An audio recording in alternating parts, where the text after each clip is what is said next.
Jimmy Thomas joining us here on Ohio Sports Zone. Jimmy, thanks for taking the time out of the day to talk to us.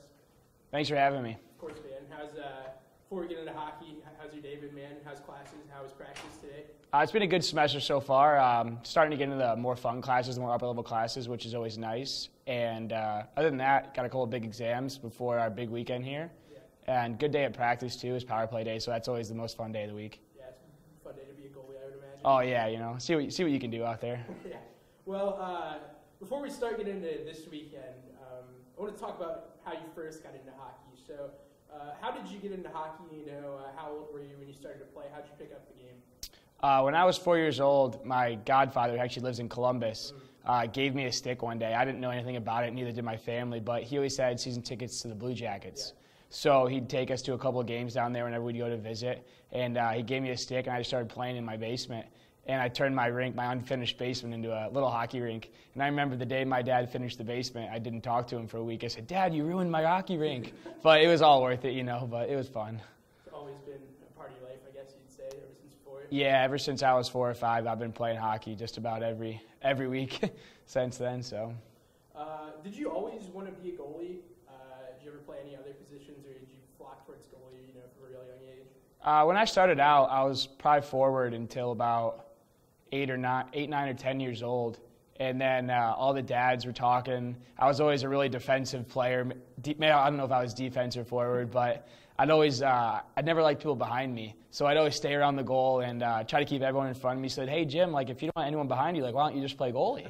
So I was like, all right. So I started giving it a try, and I started taking a liking to it. So it was just cool. Everyone's like, "Hey, why don't you just try it?" And I tried it and stuck with it. So.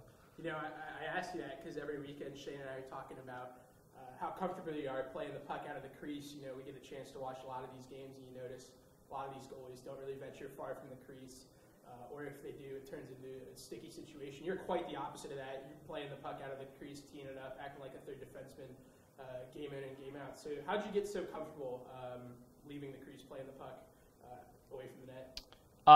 To be honest, when I was 12, my goalie partner, who actually plays pro now, he kind of showed me the ropes on it and gave me the lowdown on it, and it was just something we always worked at all the time when we were younger. And that's when you learn most of your technique and skill, is when you're younger. And I just think that we got on top of it pretty early, and it's something we just practiced all the time since then. So it's just fun too. It is one of the most fun parts, and you go out and get to play the puck. Everyone's like, "Oh, what's he doing? What's he doing?" But you kind of know what you're doing. So it's always fun to get out there and play it. But I just started at a young age, and I had good people teaching me how. You said you played with a guy who played pro. Who was your goalie partner back then? Alex Nedeljkovic. We played U12 Barons together, and now he's got himself an NHL contract. He's doing well for himself. That's cool, man. So statistically, your wins are up 13 to 25 this year. Your save percentage from last year's 890, you're up to 922 this year. Goals against down from 238 to 211. Obviously, you've had a big improvement from your freshman year this year. What's been the biggest improvement in your own individual game, in your opinion? Probably getting used to the college game. Coming out of juniors, it was just a different game and a different mindset.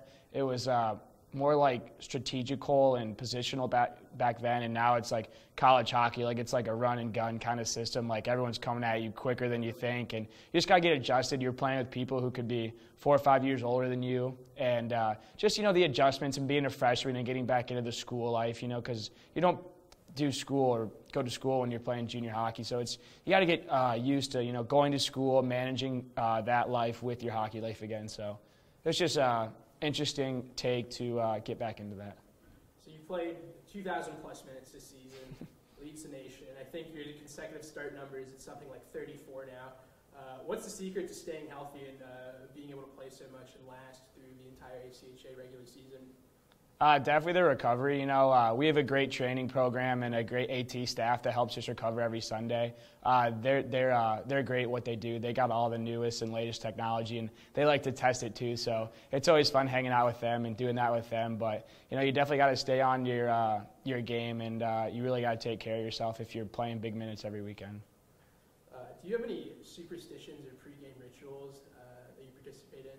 Oh, if I told you, we'd be here all day. There's so many superstitions and pregame rituals, from the same shirt, the same suit, the same socks. When you're getting dressed, what leg goes in your pants first, what skate gets tied first, what you do when you get on the ice, your pregame warm up. But your pregame meal, you know, every day at the same time. But, you know, that's the fun part too. You know, you just get in your routine every Friday, Saturday, and that's what makes it fun. So you'd say you're a very superstitious guy? Yeah, I'm a very superstitious guy when it comes down to it. So, like, you mentioned a few things, like you share your meals. Any one specific thing stand out? Off the top of my head, I don't know, but there's just so many things that the list would go on and on. I see, man. So you've tied the shutout record at 6 here, single season here at Ohio University. You're 4 wins away from tying the wins record at 29. You're on pace to break the wins record, career saves record. We could go on, but have you started to think about these things at all? I mean, last 2 years you've had a hell of a run here. Do you think about what your legacy will be after you leave here, or anything like that? Is that in your mind at all? That really hasn't crossed my mind yet. The biggest legacy I want to be remembered for is obviously a national championship. Yeah. But, I mean, those other things are cool. You know, you see your name up there with all the other big names that have played here in the past. But, I mean, the main goal is a national championship, so that's the legacy I really want to leave behind.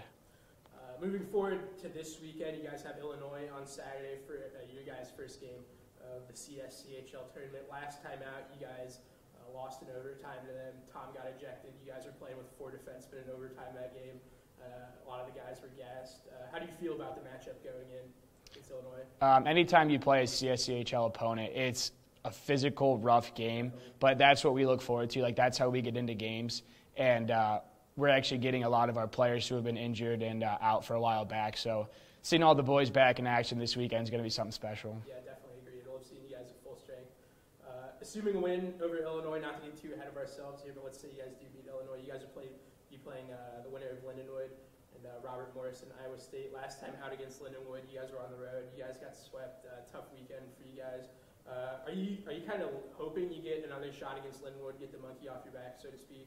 Yeah, you know, when we play Lindenwood, it's just a bloodbath out there. We're 2 of the top teams around, so it's always fun to play that. You know, we kind of paint targets on each other's back. Like, we're the 2 teams that we want to face each other because, you know, those are the fun games. Those are the intense games that you want to be in. So, yeah, I definitely want to play them again if we get the opportunity to.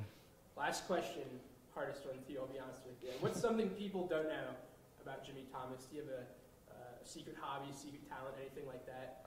Secret hobby, secret talent. That's a tough one. I don't know. What do you do when you're away from the rink, man? What's your favorite thing to do on the weekends? Definitely Fortnite's on the rise. Yeah. Big Fortnite team. You know, we get our squad together, and that's definitely something we have the most fun doing. We got our headsets on, and we're playing with each other. All the other hockey guys, or what? Yeah, all the guys on the team. You know, we go to battle with each other on the ice and in Fortnite. So. Competitive guy. Yeah, very competitive guy. Jimmy Thomas, thank you for your time, man. Thanks so much for having me today. God damn. You should have hit me with that.